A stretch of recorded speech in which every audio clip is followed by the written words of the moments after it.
So now, moving on, we are going to go to the next public hearing item, which is 27827, the redesign of wayfinding and commemorative signage, including the Heritage Trail in Lower Manhattan.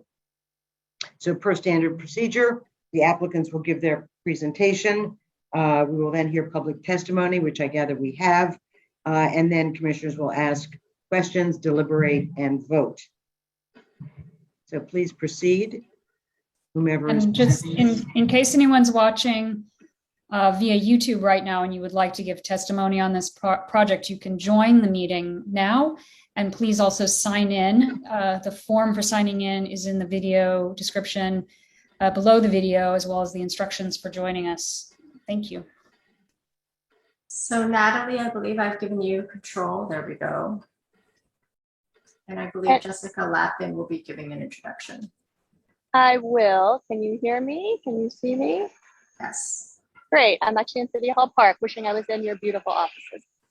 So good morning. I'm Jessica Lappin. I'm president of the Downtown Alliance, which is the business improvement district in Lower Manhattan, covering roughly everything south of City Hall, from river to river.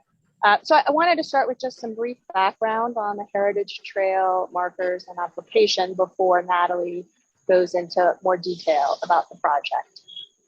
And just our main goal, and I'm sure you've seen them downtown, is to replace what are very badly deteriorating markers with new ones.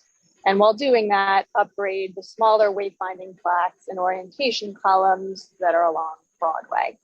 The existing markers are literally rotting out. We've had to remove half a dozen already. They're an eyesore and in badly need of timely replacement. And just in terms of history, this program was erected in the mid-1990s as part of a Heritage Trails project and an initiative that was spearheaded by the Kaplan Fund. At the time, they were put in to provide some information about the historic buildings, the tourist attractions, and some other landmarks in the neighborhood. And they also provide some wayfinding as well. In 2020, there was talk of removing them for good. It was at that point that the Alliance stepped in and agreed to take over the maintenance, which we have done for over 20 years. And of course, the financial responsibility to both save and maintain them over time. But as I've said, we've come to a place where they're really in decay.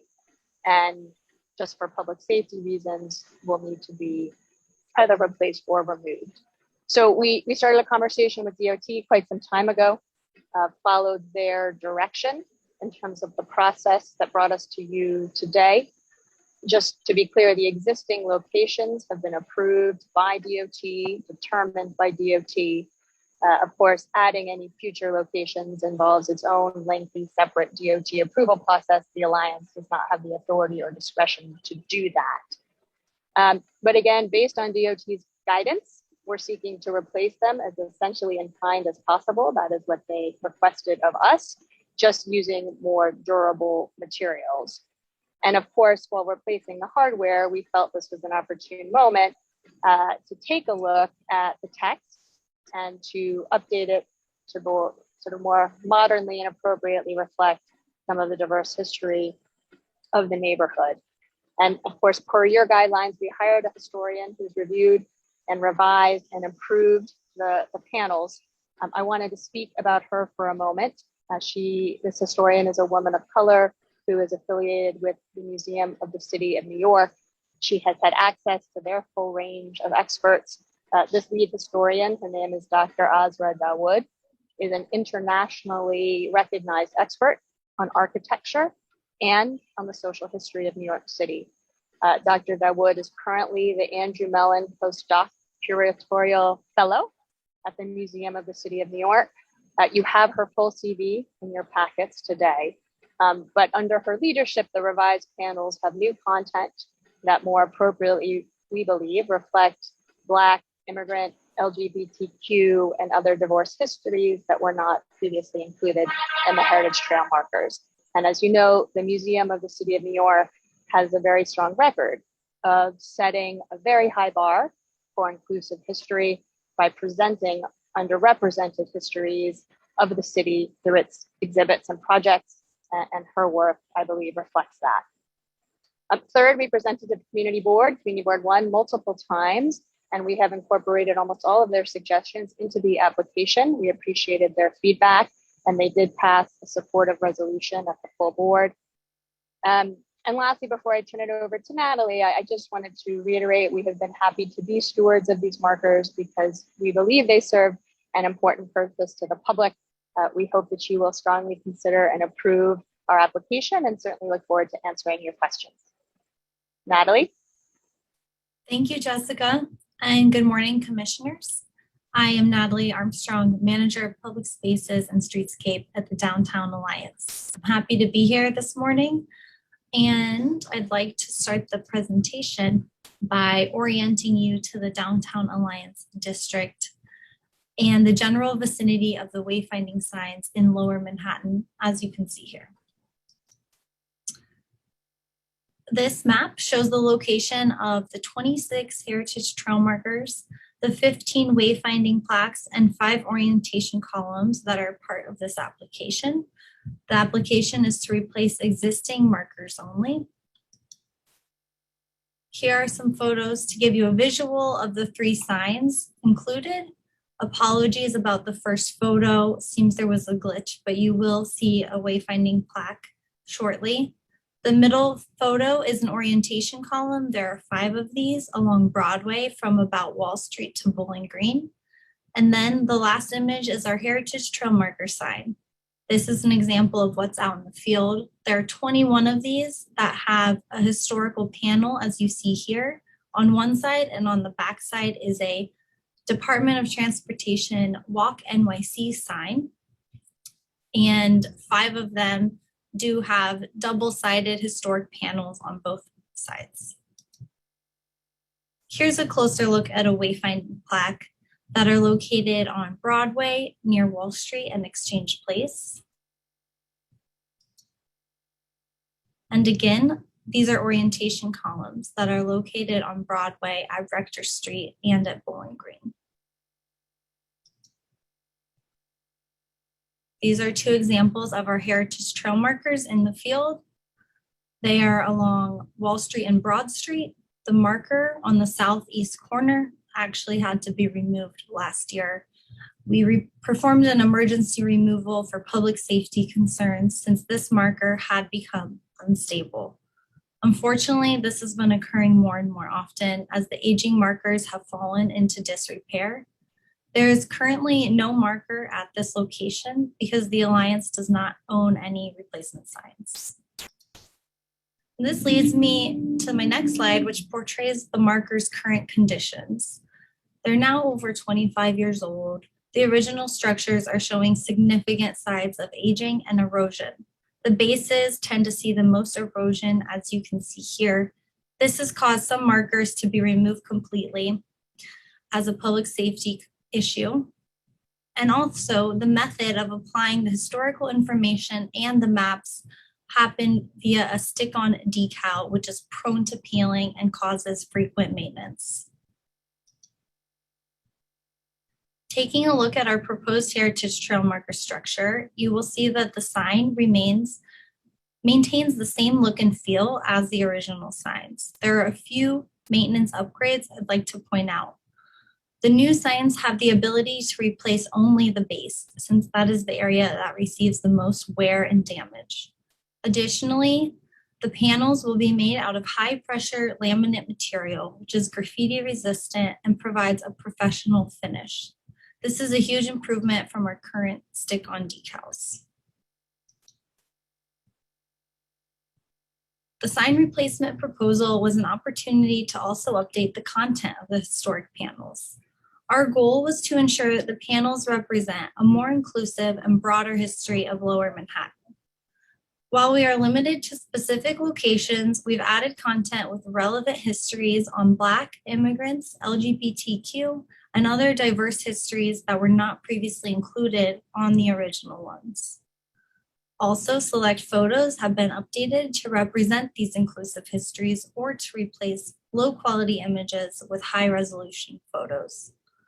For this portion of the project, we adhered to PD site guidelines and brought on a professional historian, Dr. Aswa Dawood from the Museum of the City of New York, to review and edit all content for historical accuracy. Her expertise and the museum staff worked to review, edit, approve all historical content, and we feel they have added a great value to our updated panels. This was important to provide a more extensive and inclusive portrait of the neighborhood and the communities that have called it home. The historian's credentials are included with our submission materials. On this slide, we have 2 examples of panels that have been updated with new information. Instead of continuing to tell the physical story about the neighborhood, we thought it was important to use the markers to share stories with the public about communities that lived, worked, and died here.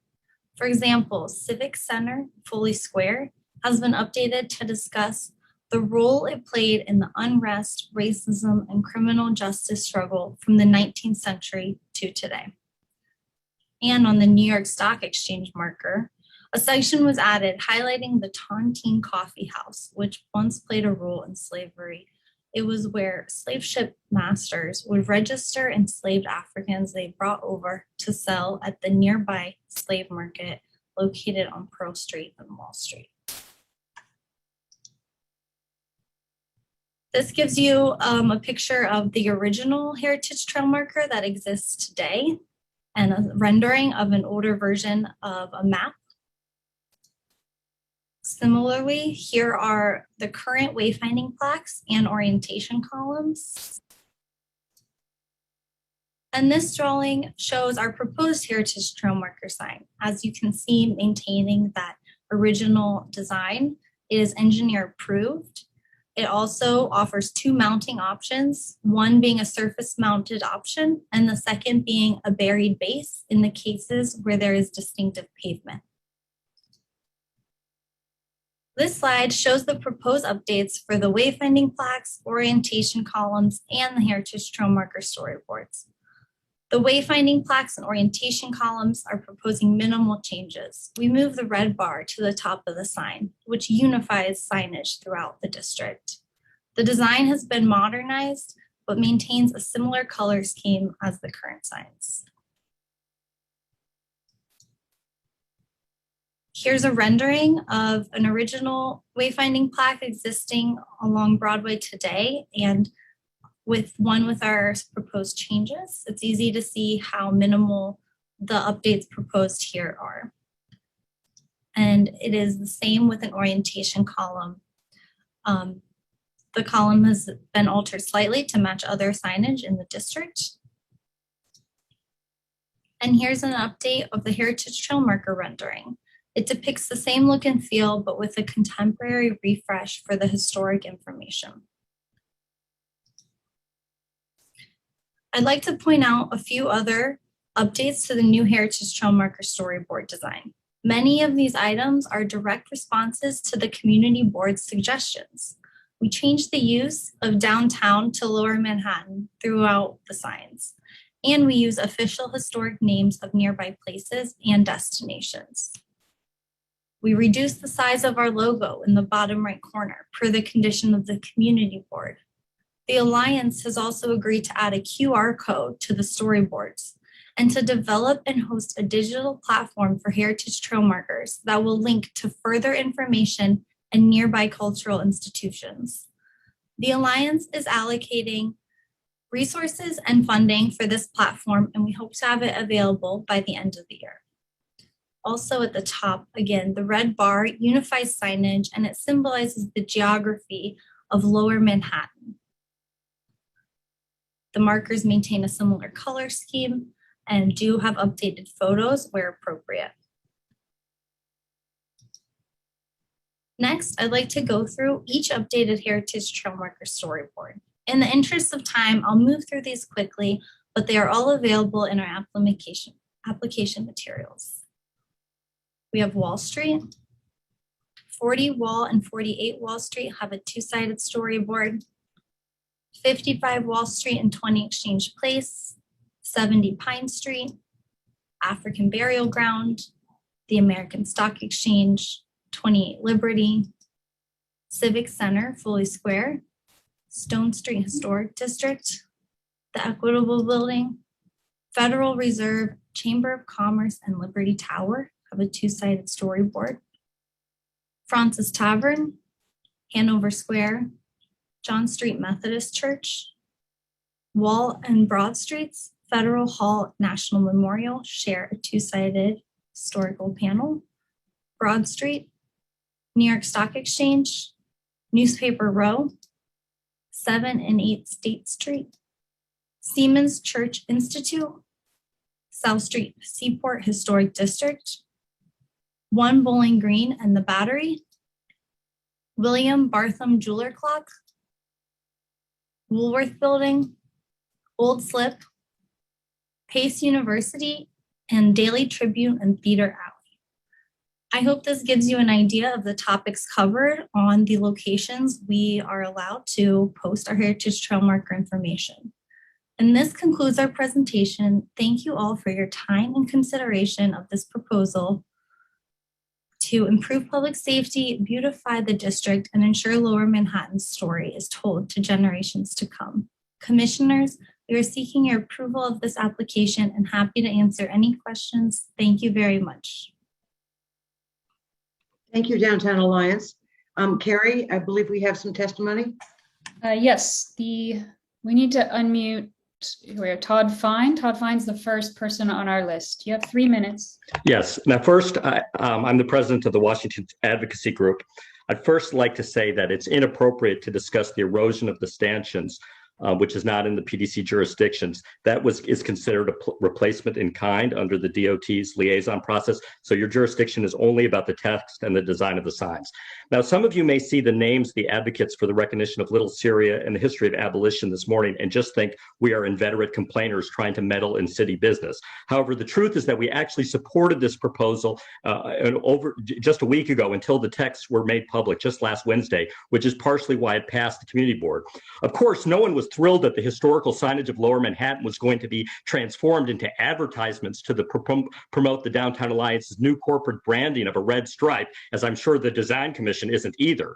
But after Community Board 1 fully rejected the proposal in April, in May, advocates accepted the Downtown Alliance's prerogative to update their existing signs, given the strong Community Board recommendations for future improvement. And we were hopeful that we could collaborate in the future. Many of the people testifying this morning actually had constructive calls with Taina Prado, the Chief of Staff of the Downtown Alliance, where we discussed the forced limitations of this proposal due to DOT and the prospects for future improvement. Thus, we were shocked and honestly truly punched in the gut to see the formal proposal last Wednesday, which showed the Alliance had deceived both us and Community Board 1. Despite all of these calls and community board arguments and resolutions, the Alliance failed to mention that these subjects we had worked on for decades in some cases would be incorporated into these signs at the wrong locations and with inadequate and inaccurate text. I hope with the extensive testimony you have all reviewed the signs for Bowling Green, Hanover Square, Foley Square, Wall and Broad, and 48 Wall Street. If not, these signs should be reviewed specifically this morning with the Alliance's specific justification for those texts.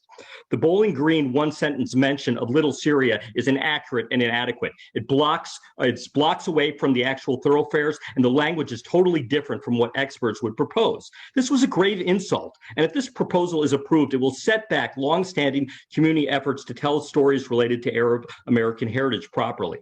We also didn't expect the signs to be so awkwardly written and full of major errors and typos, which is really incomprehensible for an important project dedicated to the most historically significant location in the entire country. I detailed some of the most extreme errors in testimony sent to the Commission on Friday morning, which I hope has been distributed to you and reviewed.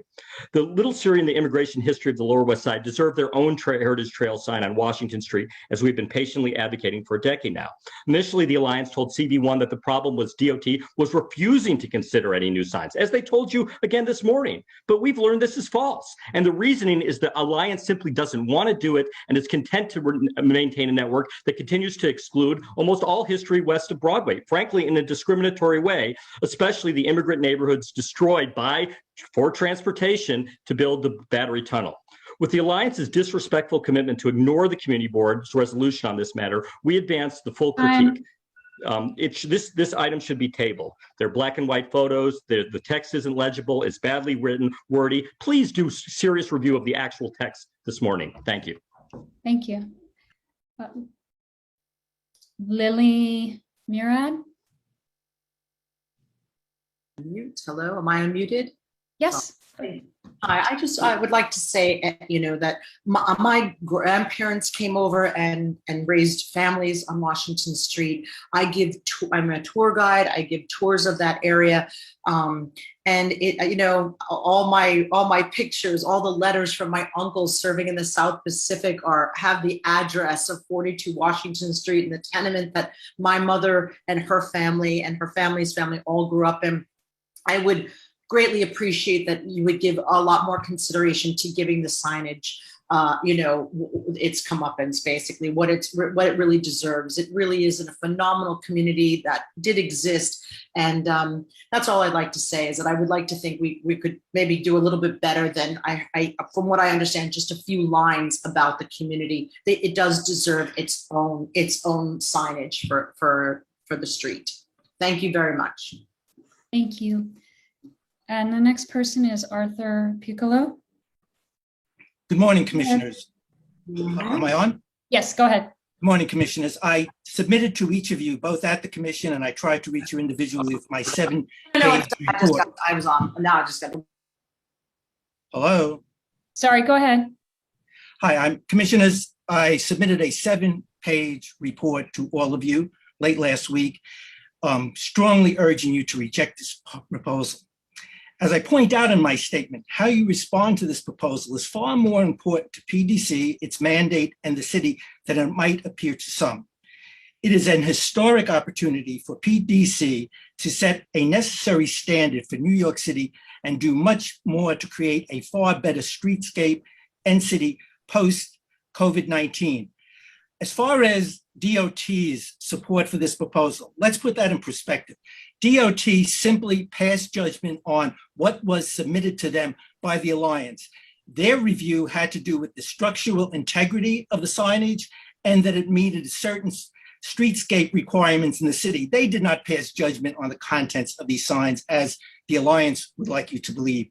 Community Board 1, a number of their committees, Parks and Waterfront Committee, a number of months ago, rejected this proposal overwhelmingly, only to have it back on the agenda the next month at the urging of the president of Community Board 1, who has a major conflict in also being a member of the board of the Alliance. The Community Board asked for, others asked for the report that you have received with the exact wording of the storyboards. They were refused for a very specific reason. Had these storyboards been submitted to the Community Board, that would have been a central issue they would have used in whether or not to reject it a second time. It was a very calculated move on the part of the Alliance not to do so. As far as the sign, the historic sign, as far as the wayfare markers, I think you can approve those. That's a totally separate issue than the historic storyboards. Think of what we're looking at. At Bowling Green, the most historic place in all of New York City by many people's standards, there is one sign of one storyboard. The Battery, which is also a very historic place, it gets one side of one sign.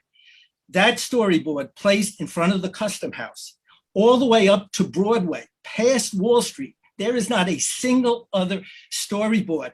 The next one is the storyboard that's devoted completely to a clock on one commercial building. On Wall Street, there are 4 separate storyboards, individual structures, each devoted to one building, one office building. And between Pine Street, Wall Street, and Broad Street, 7 of these structures are devoted to individual buildings, as opposed to the overwhelming rich history of Lower Manhattan. If you were, I believe if you were, and I hope you will, take these storyboards to whether as a commission or individually, ask them to review the content for the richness of it and the completeness of it, and you'll find that it's incredibly deficient. Bowling Green, I submitted as one example a alternate storyboard for Bowling Green 2-sided, which shows so much more of the history. There is even a factual error on the Bowling Green sign, which says that Bowling Green Park was established in 1732. There's no controversy here. Bowling Green Park was established on March 12, 1733. You can find that on the Parks Department site. You can find that right on the brass plaque inside the Thank park. you, Arthur. Your time is up. Do you have anything to wrap up? Okay, he muted himself. Okay, Jacob Morris. I don't know which one of. We'll try this one. Okay. Am I unmuted? There's some feedback. We have you on. Oh. We have 2 videos of you here. That might be the reason. Or do you have YouTube on? Maybe turn YouTube off. Not sure. Well, let me just turn this off.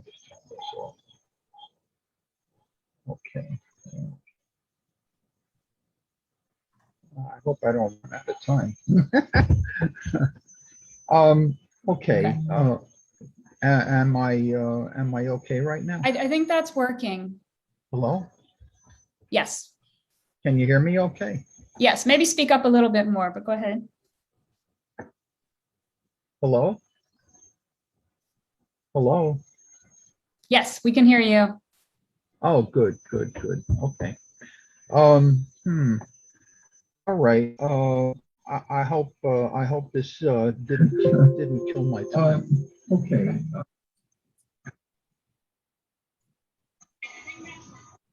Okay. Did I lose a whole bunch of time?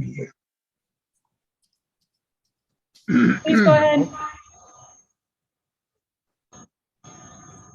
It is okay. Did I lose a whole bunch of time? Please go ahead. We'll give you 3 minutes. Start. Or you want us to move on and we'll come back to you?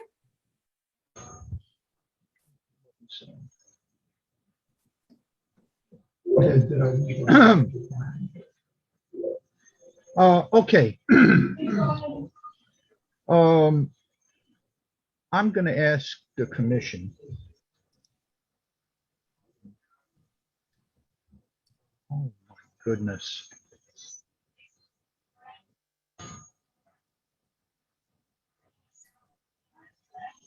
Jacob, we're going to come back to you. Okay.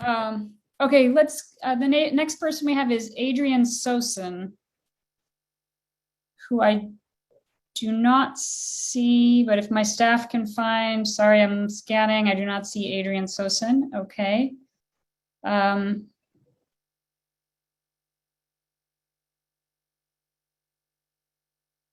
about Reverend Carpin?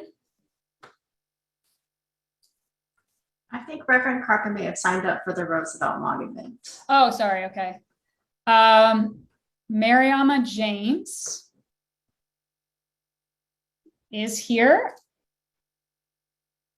I've asked to unmute. Hi, I am here. Thank you. Great, go ahead. I'm a Black and Native area resident and community board 1 member. I'm actually their treasurer and quality of life co-chair. And I actually reintroduced the idea of signs of this type at the recorded May 2020 quality of life meeting following the murder of George Floyd. The then chair, Anthony Notaro, supported the idea of pursuing signage, marking the district's historical sites, and serving to educate the neighborhood's non-Black populace on the origins of the area. In June, we elected our current chair, Tammy Meltzer, and she too supported the idea, adding that it would be passed along to Waterfronts and Culture. Fast forward a year later to April 2021, the item appeared on the board's agenda, and even the description was disrespectful and indicative of the Black community groups not having been included. The Downtown Alliance's presentation before our Waterfronts and Culture Committee was so offensive and traumatizing that I left the meeting, but continued to receive texts and phone calls from other members who were also quite bothered by what they were hearing. The Alliance hadn't made any attempt to engage with the community in general at large, the Black community specifically, Black history experts, the Schomburg Museum, the Harlem Historical Society, the African Burial Ground, etc., or even the Black Board 1 members. Consequently, the item did not pass a resolution at that May meeting. while many community members remain dissatisfied, it did pass CB1 in May. The proposal continues to offend and traumatize, however. Much of the very important history, like the slave market, is out of context, displaced, and just outright incorrect, and therefore perpetuates miseducation and is disrespectful. The addition of so-called diversity comes at the expense of the Black history for which the Heritage Trail was intended. No one's against diversity, no one's against inclusion and adding additional sites, but that doesn't mean that you don't complete in a proper way 20 years later the project that you set out to do 20 years ago and didn't have the care or concern to even complete or do right at the first time. Now you have a second chance and you're making it worse. So I agree with those that asked that it be tabled. I wasn't aware that that was a possibility, but having heard it, I support that. Tabling it and revisiting this whole thing. Thank you. Thank you. The next person we have on the list is Joseph Svelak. He's the 347 number, and you'll have to press *6, I believe. Okay, let's see. Joseph, if you can hear us, if you can unmute yourself, *6 on your phone. Hi, can you hear me now? Yes, please. Great. Begin. Okay, thank you. I'm a licensed New York City tour guide, a founding member of the Friends of the Lower West Side, dedicated to preserving the unique immigrant history of downtown Manhattan. I'm referring to the area south of Chambers Street. My Moravian immigrant family settled there in the early 1900s with many other nationalities seeking a better life in the New World.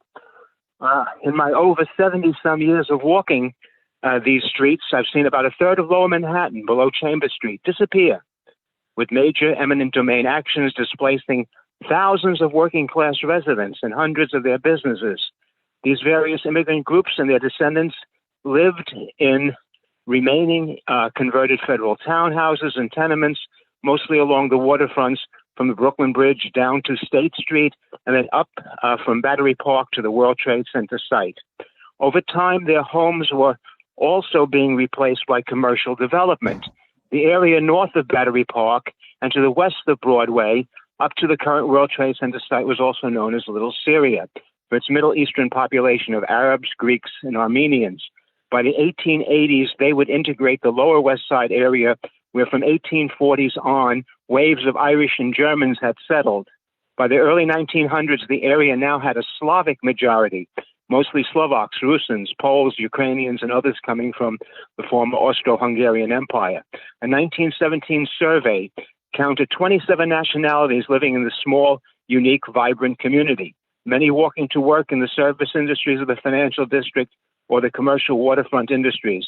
They had various businesses, churches, and social organizations.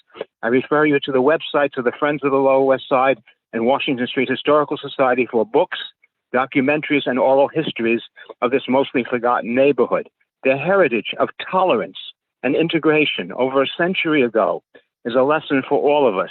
We need a plaque to honor a unique immigrant community whose history has been erased through redevelopment.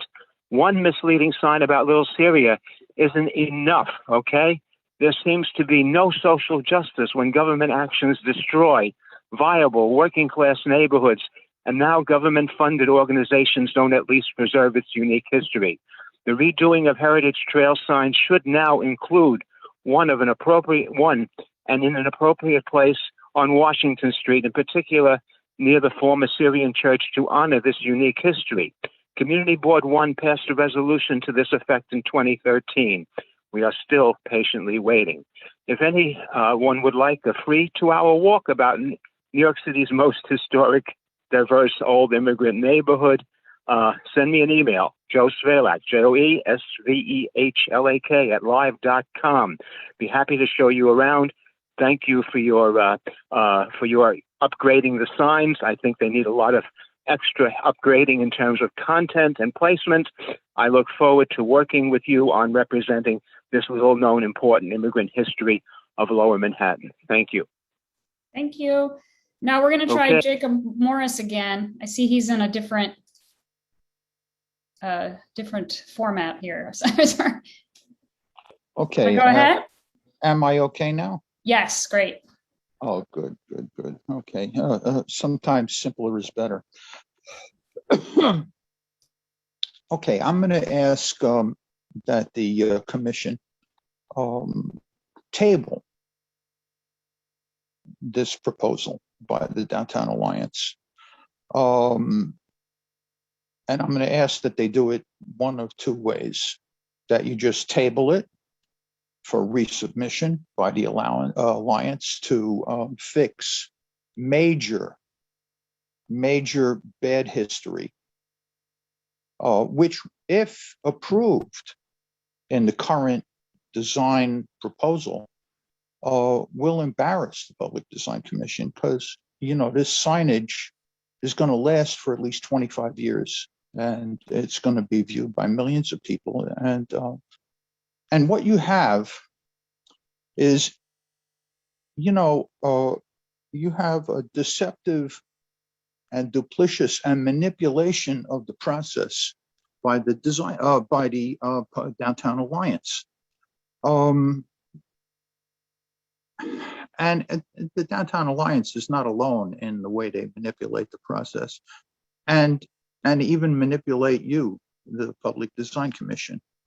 And you shouldn't allow it, you know, which means that when they do it, an incomplete, as pointed out by Mr. Piccolo, when they do an incomplete, very incomplete submission to the community board, where they refuse to reveal the full content of their proposal to the community board, and said, well, we're just updating and upgrading the existing content and signage. And then they put things on, and I happen to be an authority on the Black history of downtown Manhattan, and especially in regards to the abolitionism and Underground Railroad. And you have things like Elizabeth Jennings Graham getting thrown off the streetcar in 1854. And they have that basically like 7 blocks away from where she got thrown off. An incredible disconnect. A fundamental violation even of city council guidelines, which call for on street namings for the name proposed for a street name to be connected to the person's life, in work, home, or a major event in their life. The guidelines in the city council call for that. This disconnect between the content of the signs and the location of the signs is bad history. It's confusing, and it's going to be embarrassing to you, the commission. I'm hoping that you set forth a new procedure where you do not allow these agencies and entities to submit stuff to the Design Commission unless it is properly submitted in its totality to the community boards before they bring it to you.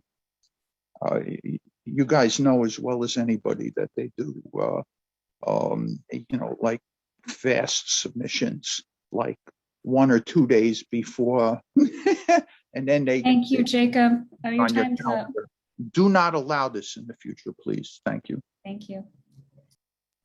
And the next person on our list is Megan Malvern.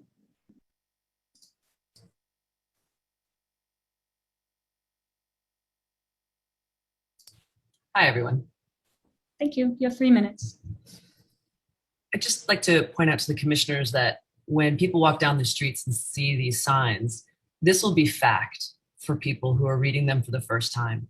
Listening to what has been said before me by Jacob and Mariama and Todd, I'm realizing that I don't know enough to know how wrong some of these things are.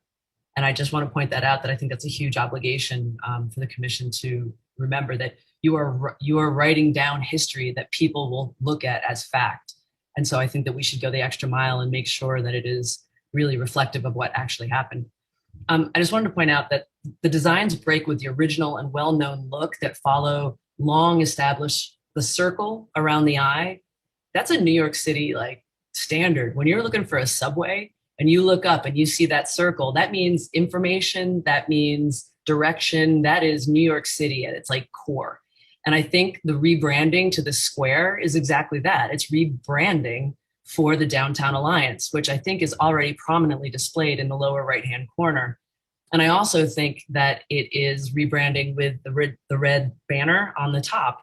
It's distracting. And when I was looking at the before and afters, I didn't understand what the signs were meant for.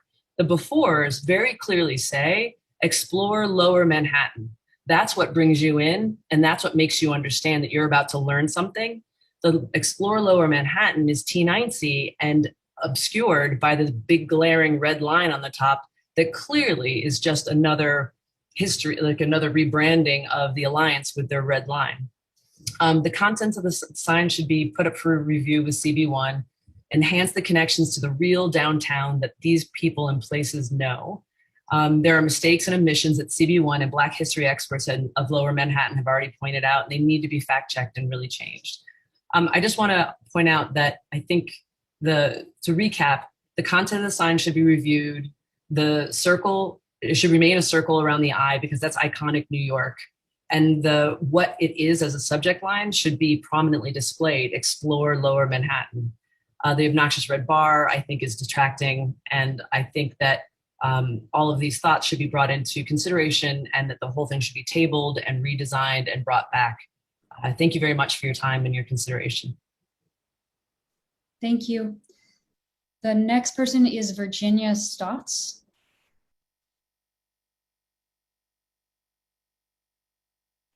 And I've asked you to unmute.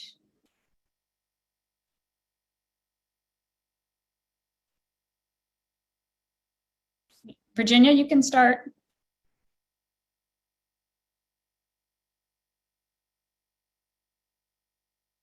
Virginia, go ahead.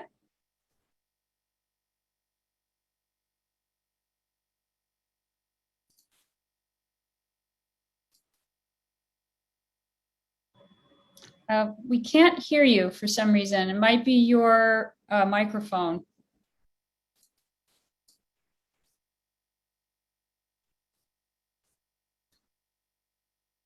Virginia, we're gonna go on to the next person. Maybe you can check your microphone.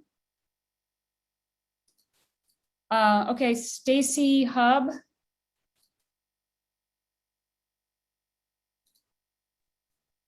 Hi, thank you. I wanted to thank Mariama for her comments earlier, and I wanted to echo them, but from the other side. As a white person living at the South Street Seaport Historic District for 25 years, I was embarrassed and mortified that I knew nothing about the significant role the Seaport played in the slave trade. And my daughter managed to get all the way through graduation in downtown Manhattan, knowing nothing of it either. When I heard that signage would be redone, I was excited. What an opportunity to tell some difficult and more inclusive stories in an inventive way. However, upon review, I am saddened and I'm angry that instead of seizing on this moment, once in a generation chance, we're simply updating signs in what feels like a very rushed, haphazard, and actually non-inclusive way. Yes, we had one person of color putting their perspective on it and throwing in a few words, but that simply does not make it much more inclusive. I love the introductions earlier about inclusivity, LGBTQ, et cetera, but I actually don't see it in the finished results. What I do feel is it's more of a signage grab for the Downtown Alliance for branding, replacing the signs that are there with their red stripe and updating it somewhat. There are errors. Not all of the buildings downtown in the Seaport are from the 18th century. The photos are no longer in color. The locations are wrong. There are typographical errors. They refer to the South Street Seaport Historic District by the trademark Howard Hughes name, the Seaport District. The fact that they chose to highlight the food emporium and entertainment district over actually telling the story at the seaport of the slave ships is frankly disgusting. I agree, they're falling into disrepair. Remove them. Take your time. Send this back to CB1 with the full text, which we did not have. Please do it the right way and don't rush it. Thank you. Thank you. Okay, Virginia, do you want to start? Do you want to try again? Let's see. I don't know. She might be having a problem with her microphone. I'm sorry, we can't hear you.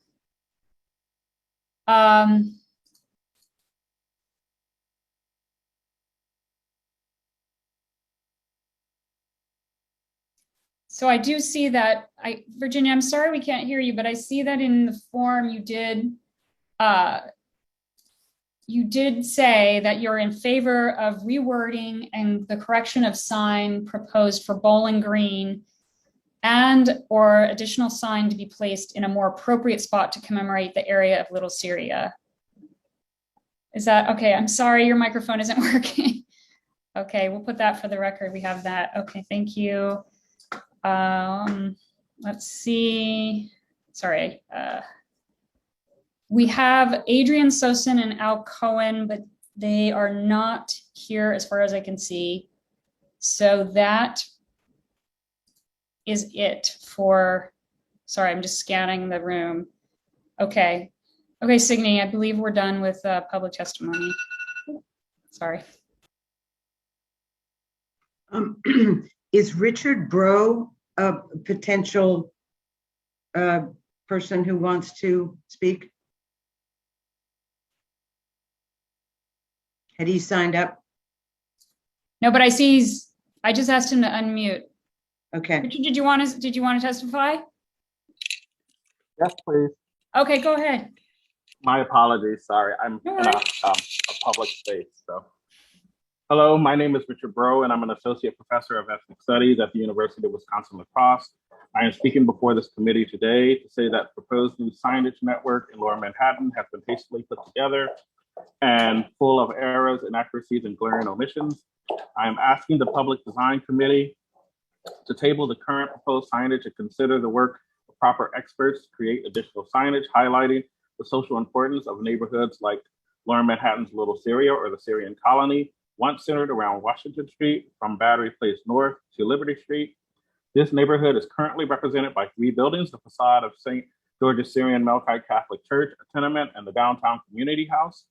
Many people rightly focus on the diverse ethnic history of Little Syria, including Arabs, Turks, Greeks, and Armenians, and this became home to dozens of Arabic language newspapers. Perhaps most importantly, Little Syria was the hub for Arab immigrant and Arab American cultural expression, including the authors, poets, and visual artists of the Pen League.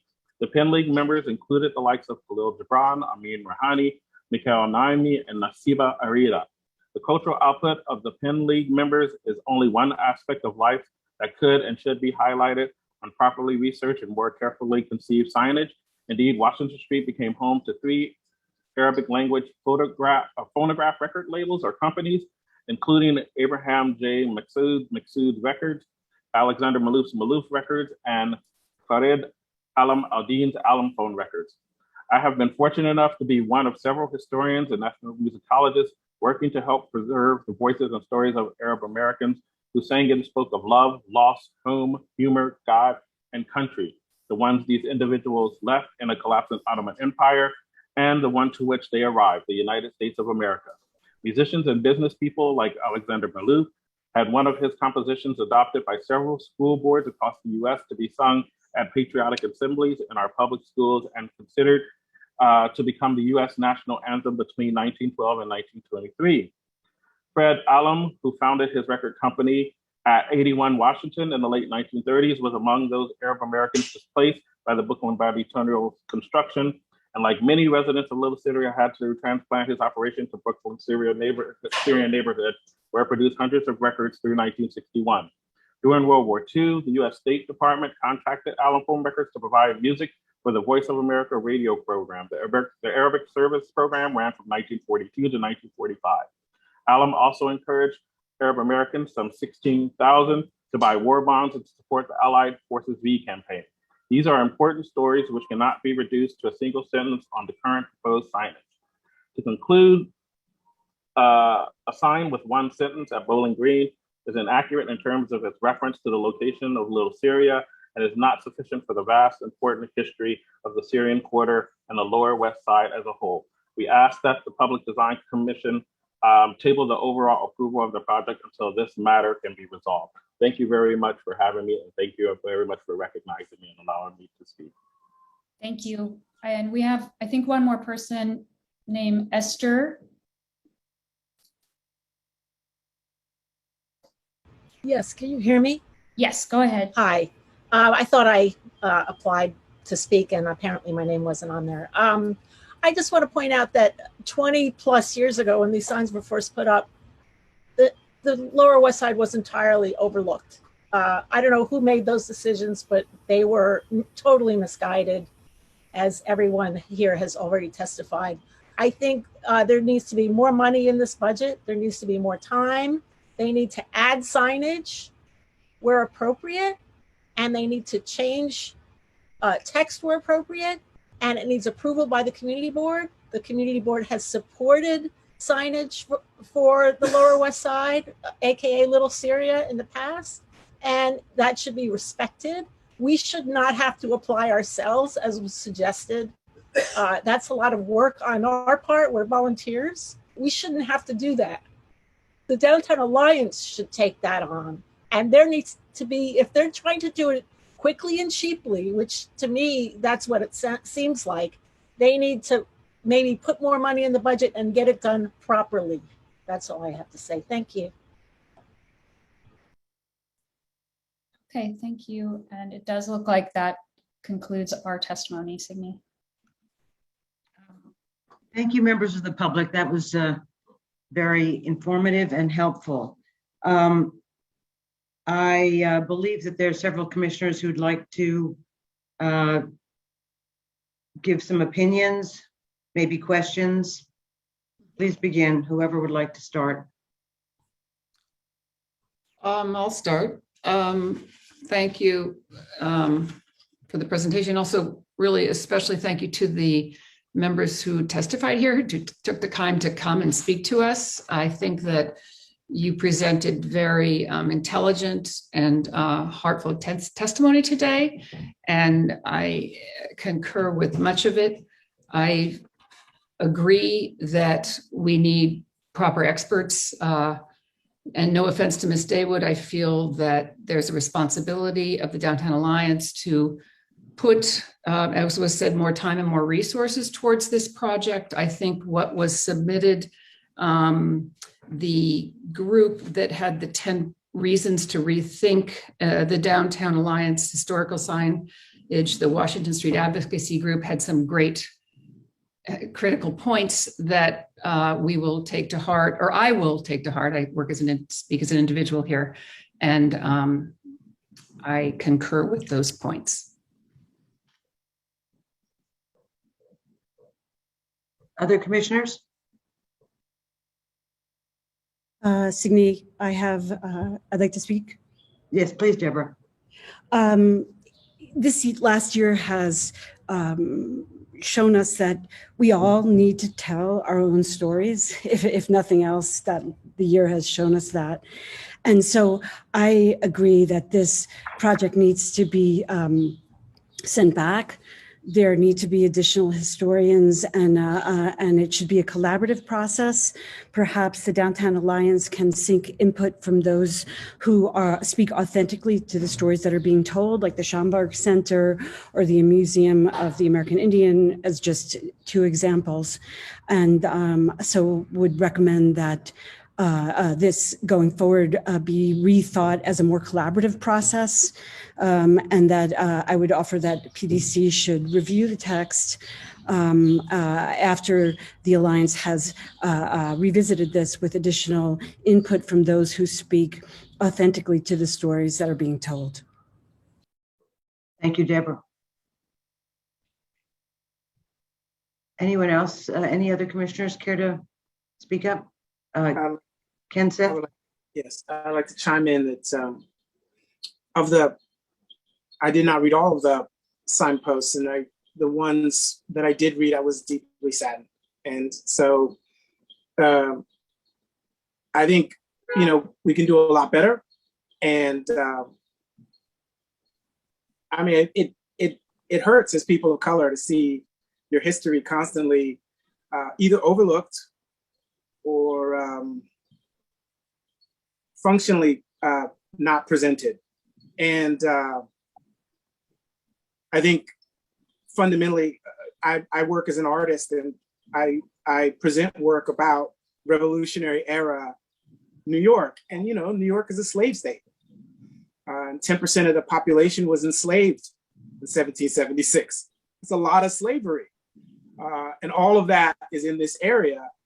The very basic facts about the Wall and Wall Street being where the slaves were being sold, and so much of the slave trade in the South actually coming through New York through our ports. I think it's really hard to see what is obviously well intended. It's like no one came with bad intentions, but it hurts, and it hurts people to continue to erase history. Not to mention that there are so many resources out there now that one could reach out to and partner with. And I agree with Deborah, and I agree with Lori. I mean, this has to be collaborative. And that collaborative conversation has to happen before you come back to PDC. And that, I read, one, and then I had a huge question after reading that one. Then I needed to read a second one, and I had huge questions after reading the second signage. And then I was like, I can't read them all right now. And if I do, I will find many more things that I can't understand. And so, obviously I want to see this done well, and everyone wants to see this done well. This is a group effort, and we will support in any way that we can. And obviously Museum of American Indian, and there's like Black Gotham, who do walking tours in downtown all the time, and there's so many resources. So I really want to just say that I support that this be done well, and in due course revisit it. I also want to mention and second or third from everyone who is of the commissioners who have spoken, that this is a moment for not just this country, but also for this commission to really recognize the opportunity to make things right where we have the power to do so. And if this project is an opportunity for some truth and reconciliation, we should make sure that it is truthful and historically accurate, and that it is sensitive to the indigenous communities, the African community, the cultural history of the downtown area, and not be motivated by a quick turnaround and, strategized by the Downtown Alliance. I think that before PDC sees it, I think that the community board one should have an opportunity to see the full text and information, and to get approval by community board before PDC does the same. And I also will second the access to accurate and thoughtful consideration to historians from Schomburg, from the National Museum of African American History and Culture, as well as the Smithsonian and Museum of American Indian, which is right next downtown. And there's a plethora of historians that can give you feedback, thoughtful and considered, and about not just the accuracy, but also the sensitivity to the language. So I would urge you to make sure that that is accurate and thoughtful and sensitive before returning back to PDC. And absolutely get the approval of the community board before coming back. Signe, Thank you, I'm Mary. going to unmute Jessica Lappin. Thank you, Carrie. I just want to correct a few things that have been said inaccurately on the record, and then, we can sort of go from there unless people have questions. But first of all, I've spent over 20 years in civic life and public service as Speaker to the City Council, to Gifford Miller, as Chief of Staff, as a member of the City Council, and here. I have never been deceitful. I've never been manipulative. And I have never been discriminatory. And so I felt that it was important, since I was accused of that at the beginning of this during testimony, for me personally, setting aside the alliance. I think it's important to set the record straight, setting apart any discussions we have about the substance of the project. That's not how I've ever conducted myself, and what I like to think is a long life of public service. First of all, a lot of the testimony was focused on a sign for Little Syria. I want to reiterate what I said at the beginning. We cannot add new signs. We're not given the authority to do that. We have tried to facilitate, as Todd knows, a discussion with DOT to help them along that path as part of a phase 2, if phase 1 of this got approved, which it sounds like it may or may not. But we cannot add signs. We can't add signs on Washington Street. We can't add signs in the Seaport, which is not within our catchment area, by the way. We don't have that authority. So that's not in the package before you today, because we don't have the ability to do that. And I just want to be very crystal clear about that. We can't just move signs. So we were asked to include information about Little Syria. We put it on a sign as close as we could. Now we're being attacked for doing so. We can't just move that sign. So we were trying to be responsive to what we heard from the community. The same on Wall Street. So the sign is by 40 instead of 48. It's as close as we could get. So again, I want to be very clear. DOT has actually forced us over the years to remove signs as links have gone in because of other street issues below grade. Very hard to cite things here, actually. So, and that's part of the reason why the design is what it is. DOT was concerned that if we altered the design too much, we wouldn't be able to replace them in the ground physically. So I just want to be clear about that. We've spent well over $100,000 this year alone on this process, setting aside the amount of staff time we have spent and the amount of time we have spent over 20 years maintaining them. So I just wanted that to be sort of put out there and clear. We have reached out to Schaumburg. I reached out to Tony Marks personally. We did not hear back.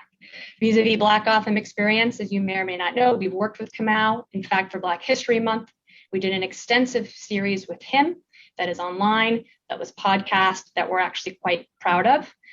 And so we certainly work with him. And I wanted to sort of mention that to Commissioner Armstead. We have great respect for him, and we work very closely with him, and we have certainly been engaged and involved in having discussions. So I wanted to create a slightly fuller picture. Again, we're not historians, so we went to what we thought, the Museum of the City of New York. This is what they do.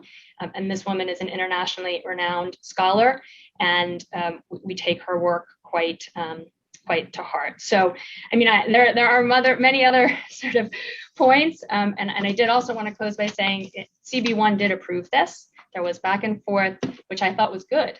We were responsive. We incorporated most of their changes. So, just in terms of people saying you need to come back with community board's approval, we had the community board's approval. Not everybody approved. Not everybody will approve. And again, this is history. Not everybody's going to approve about the wording of anything. But we have certainly, and I do also want to appreciate what Commissioner Armstead said. We have taken this on. To be honest, I didn't really anticipate that it would sort of become what it is.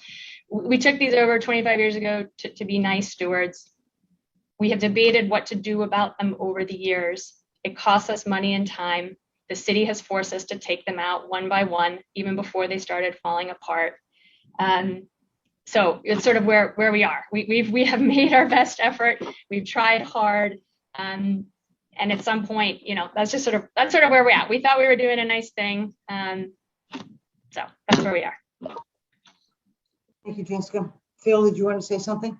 No, only, I don't think anyone wants to make any kind of personal attack. Certainly no one on the commission wants to do that.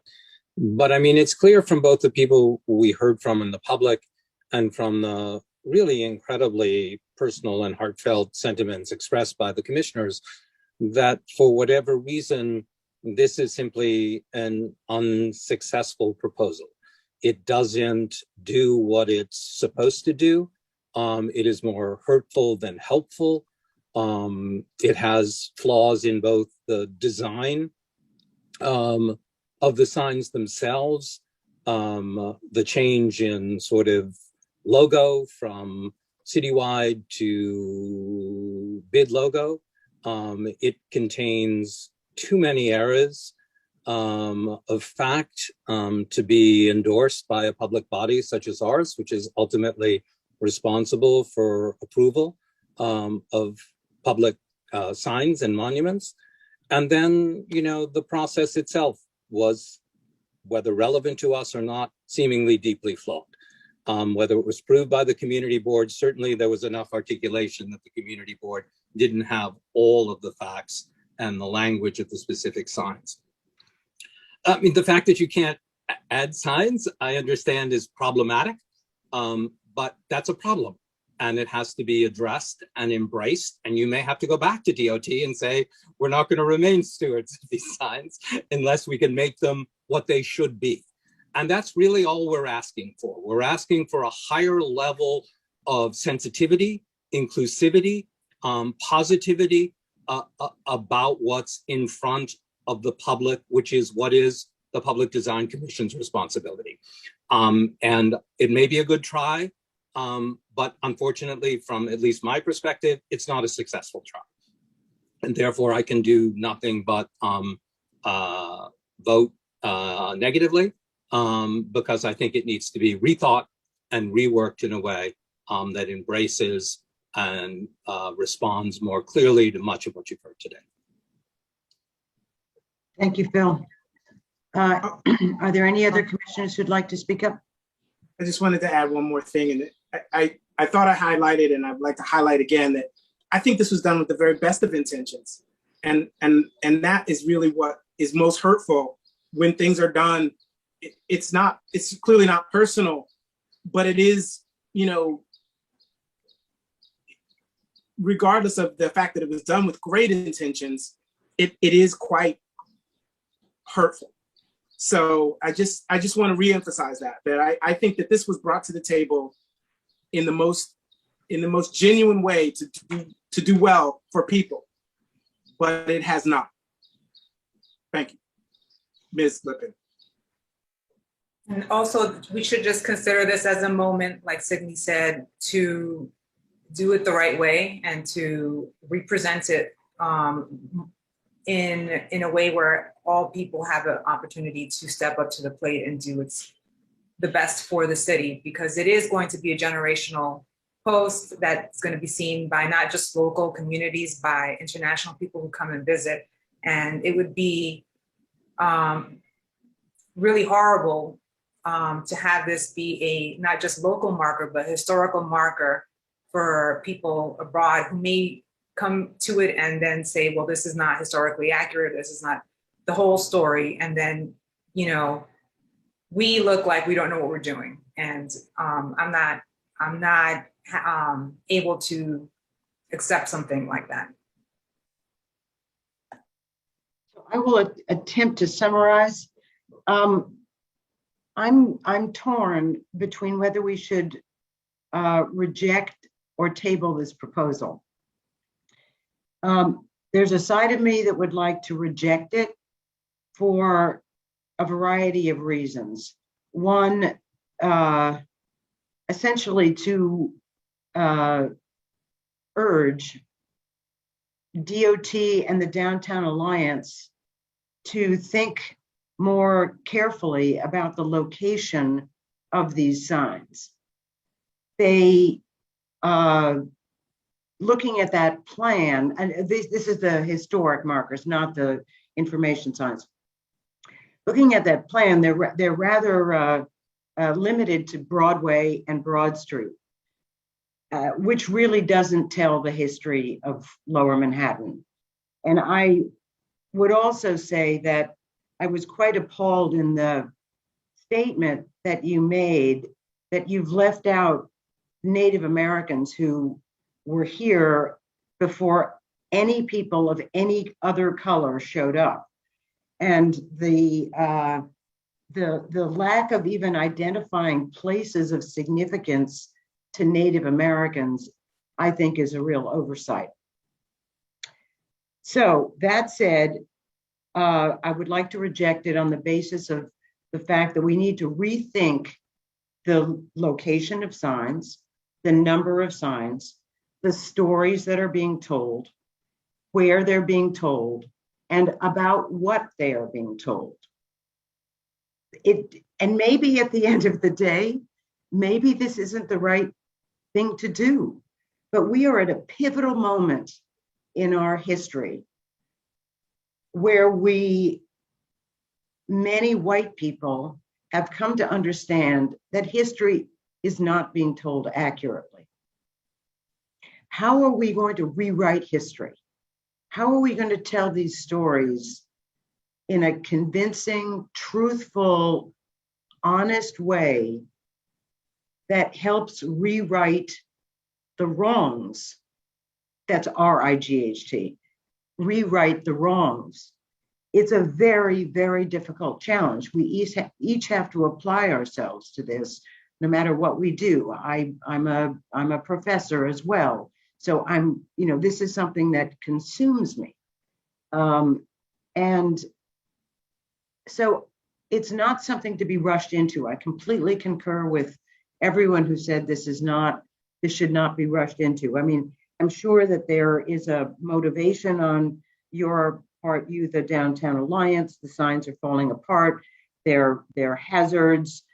Tourism's coming back to the city. You want, a general refresh of Lower Manhattan, but this just is not the right thing to be rushing into. If you would like us to separate the the informational signs from these historic signs and approve those, we will consider that.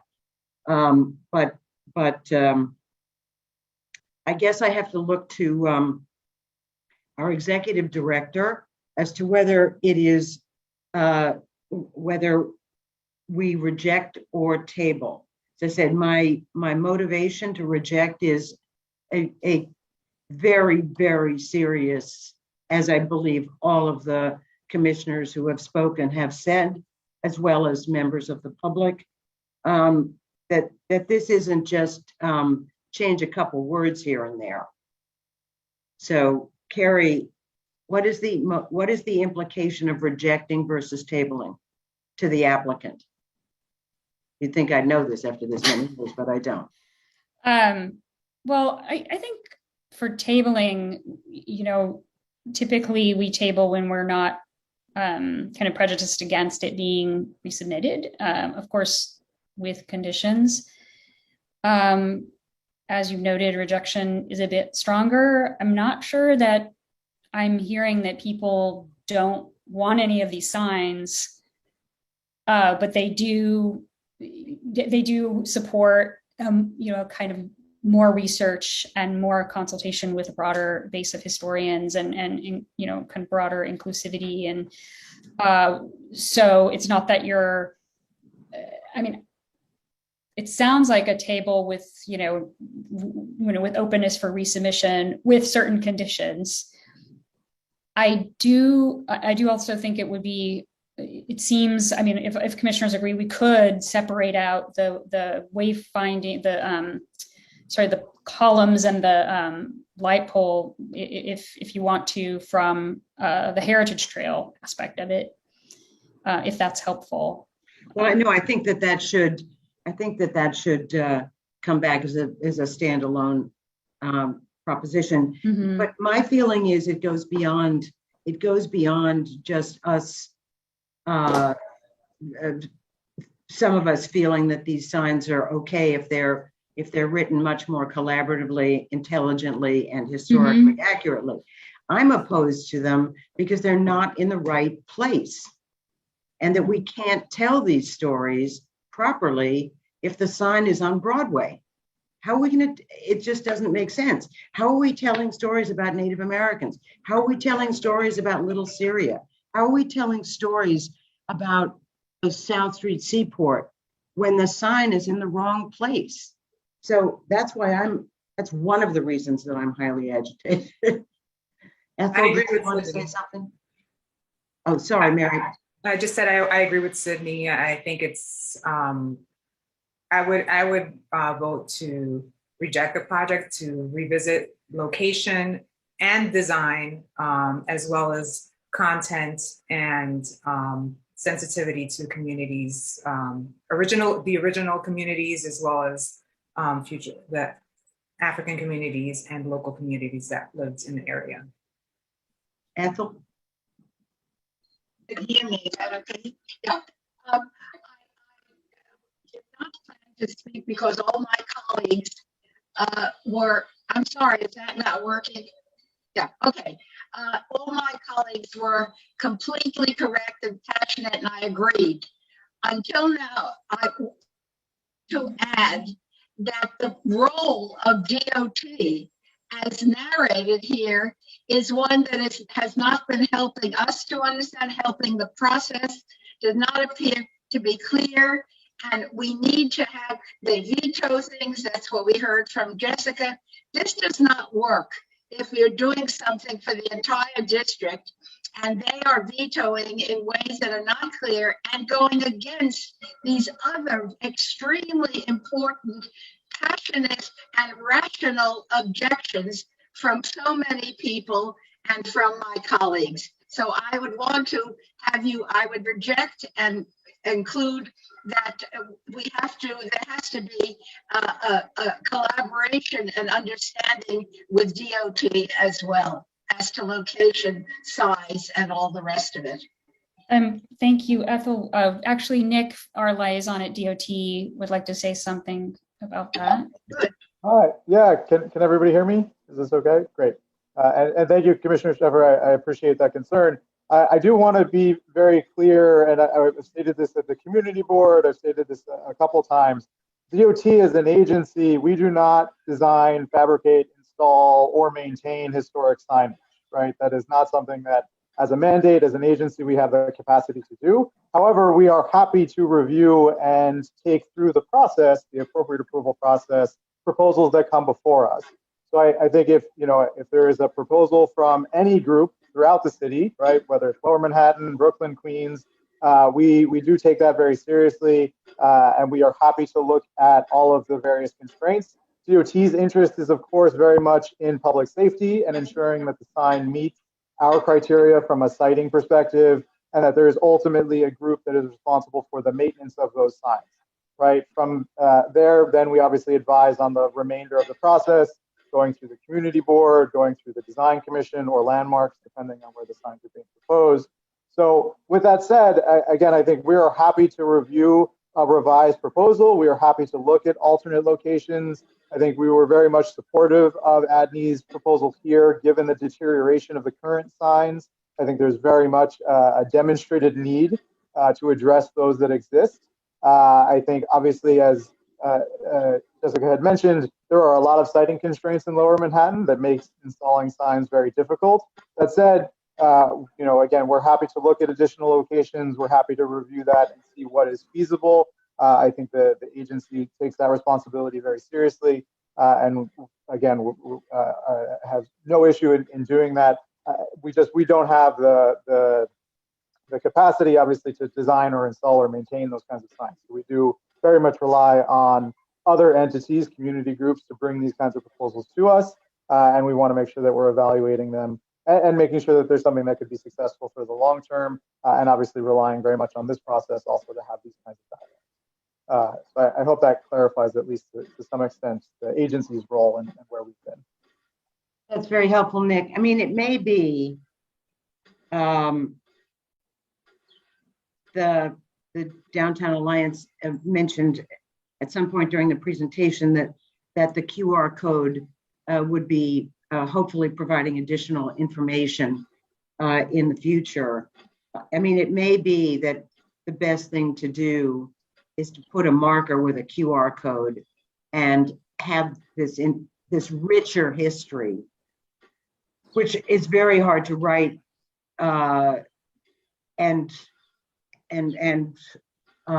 tell the fullness of the stories in the written word, which only if you speak English anyway would you understand. So perhaps it's available in multiple languages, and maybe it's just a single stanchion that has less utility interference. I mean, this needs to be completely rethought. I would like a commissioner to make a motion to either to reject this proposal. I would like to make the motion to reject, but I also would like to say that, you know, the idea that we're missing out, I mean, no matter what's on the signs are always going to be shorthand. We are missing that deeper component about the fact that when people walk away from these signs, there are all these resources that they could be directed toward that are very long lasting and that can be life-changing and affirming. And I think that the rejection is helpful in that it would be more helpful to not have them than to have them and not move history forward. I agree. I agree. I also, I would just add. I want to say thank you to all the people who put resources in to making this happen to this point. But I think that, you know, we're not even halfway. And I think that we're not tired. I don't think Muhammad Ali would have said that he was tired while George Foreman was beating on him, because he needed to win, and he needed to take those shots. And I don't think that, you know, Harriet Tubman was tired, but she realized that there were more Africans to be liberated. And I think we're not tired either. I think we've got to keep going. So we got to keep going with this. Thank you. I'm a motion to reject. Yeah, I second, and I think it's an incredible opportunity to you know, revisit all of this, and that the fact that we have the signs we have, just adding a QR to Signy, I think is not enough. I think that they already represent something we need to rethink completely. So I move to reject. Okay, so now we're going to do this in a procedural way. We have a motion on the table to reject. Phil.